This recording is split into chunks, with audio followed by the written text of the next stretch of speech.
महाराष्ट्र राज्य परीक्षा परिषद शिक्षण विभाग महाराष्ट्र राज्य यांच्या मार्फत घेण्यात येणाऱ्या पूर्व उच्च प्राथमिक व पूर्व माध्यमिक शिष्यवृत्ती परीक्षेचा निकाल नुकताच जाहीर झाला आहे। या परीक्षेमध्ये आत्मामालिक संकुल कोकमठाणे येथील शाळेनं राज्यात प्रथम येण्याचा मान मिळवला आहे।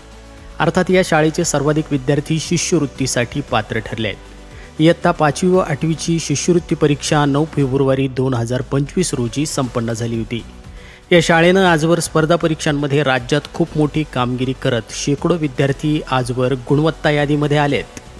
तर या निकालामध्ये तब्बल 350 विद्यार्थी शिष्यवृत्तीसाठी पात्र ठरले आहेत। यामध्ये 250 गुणांच्या पुढे 13 विद्यार्थी, 220 गुणांच्या पुढे 64 विद्यार्थी, 200 गुणांच्या पुढे 125 विद्यार्थी तर 180 गुणांच्या पुढे 216 विद्यार्थी आहेत।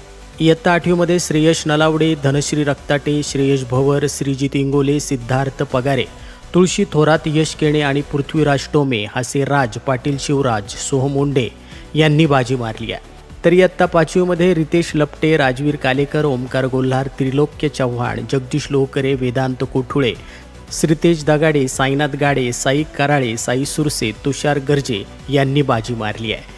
या सर्व विद्यार्थ्यांना शाळेचे प्राचार्य श्रीमान निरंजनजी डांगे सर यांच्या मार्गदर्शनातून सर्व विषय शिक्षक, विभाग प्रमुख, पर्यवेक्षक यांचं मार्गदर्शन लाभलं आहे। तर परमपूज्य सद्गुरू आत्मामालिक माऊलींच्या कृपा आशीर्वादासह संस्थेचे अध्यक्ष माननीय श्रीमान नंदकुमारजी सूर्यवंशी साहेब यांनी यशवंत विद्यार्थ्यांचं खूप खूप अभिनंदन केलं आहे आणि पुढील वाटचालीस हार्दिक शुभेच्छा दिल्या आहेत। तसेच संकुलाचे शैक्षणिक व्यवस्थापक सुधाकरजी मलिक सर, वसतिगृह व्यवस्थापक निवृत्त सैन्य अधिकारी साईनाथजी उर्पे सर, मीरा पटेल, माई मॅडम, सर्व प्राचार्य, शिक्षकवृंद यांनी देखील अभिनंदन केलं आहे।